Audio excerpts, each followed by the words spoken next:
Europe 1. Économie, Emmanuel Dutheil, il y a des records que l'on aimerait ne pas avoir à battre. Le coût des catastrophes naturelles a bondi l'année dernière. Oui, les catastrophes naturelles ont causé pour 330 milliards de dollars de dégâts l'an dernier. C'est près du double de 2016. Pour vous donner une idée, c'est plus que tout ce que produit en une seule année des pays comme le Danemark ou Israël.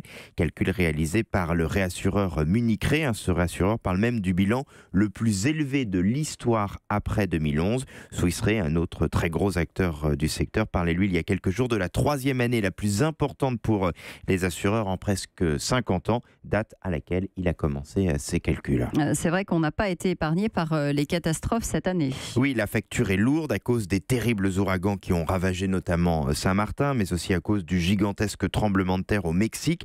Les États-Unis ont concentré la moitié de l'ensemble des dégâts, bien plus que d'habitude.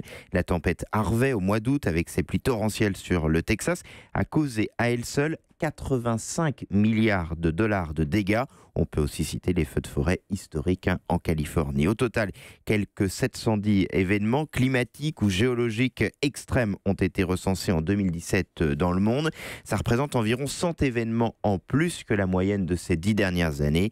Le bilan humain de toutes ces catastrophes est lourd. Munich Re parle de 10 000 victimes, ce qui est, pardonnez-moi l'expression, relativement stable par rapport à 2016. Et ce qui est particulièrement inquiétant, c'est qu'il va falloir manifestement s'habituer, Emmanuel, à ces catastrophes. Oui, certaines de ces catastrophes ont donné un avant-goût du futur, peut-on lire en effet dans l'étude de Munich Re. L'une des raisons, c'est bien sûr le dérèglement climatique. On va prendre un exemple en France, très simple.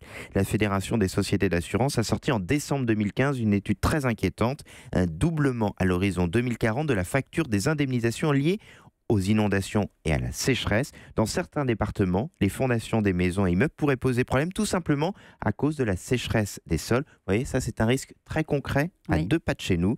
Et puis, si les catastrophes coûtent tendanciellement de plus en plus cher, ça vient aussi d'éléments auxquels on ne pense pas toujours. Dans les pays développés, comme chez nous en France, la valeur des biens assurés est en hausse. Les voitures coûtent cher, l'électroménager, la hi-fi coûte aujourd'hui de plus en plus cher. Et il y a aussi, et c'est ça peut-être le plus grave, de plus en plus de personnes dans des zones à risque, comme de grandes villes. On pourrait citer le cas de Mexico dont je vous parlais, là, du terrible tremblement de terre. Et en raison de tous ces risques, et là c'est peut-être bassement matériel, mais il va falloir s'attendre à ce que nos assurances habitation continuent d'augmenter dans les années à venir. On a déjà eu des augmentations ces dernières années, mais là, ça va continuer. Et on le voit en ce moment aux États-Unis avec des images assez incroyables de ce mais on qui le se voit passe. Et aujourd'hui chez nous en France avec la multiplication des tempêtes. 4 tempêtes en quelques tout semaines ça seulement. fait que ça génère de plus en plus de risques. Alors les tempêtes ont des coûts beaucoup plus limités, pardonnez-moi, financiers que ce qu'on a pu connaître avec la tempête Harvey, ce genre de choses, mais malgré tout, ce sont des coûts lourds pour lesquels il va falloir commencer à s'organiser. Vous devriez être conseiller auprès de Trump, je pense, Emmanuel.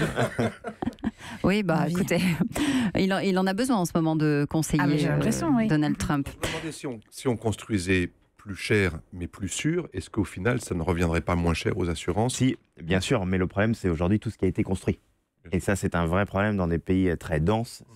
Et oui, il y a déjà eu d'énormes constructions qui ont pu être faites sur des sols qui n'étaient pas les mêmes qu'aujourd'hui. En tout cas, je vous conseille la lecture de cette étude qui fait un peu peur. Elle est retrouvable très facilement sur Internet. C'est la Fédération française des sociétés d'assurance. Maintenant, on dit la Fédération des sociétés d'assurance qui a fait ça. Et c'est très explicite. Il y a des exemples qui parlent vraiment très clairement.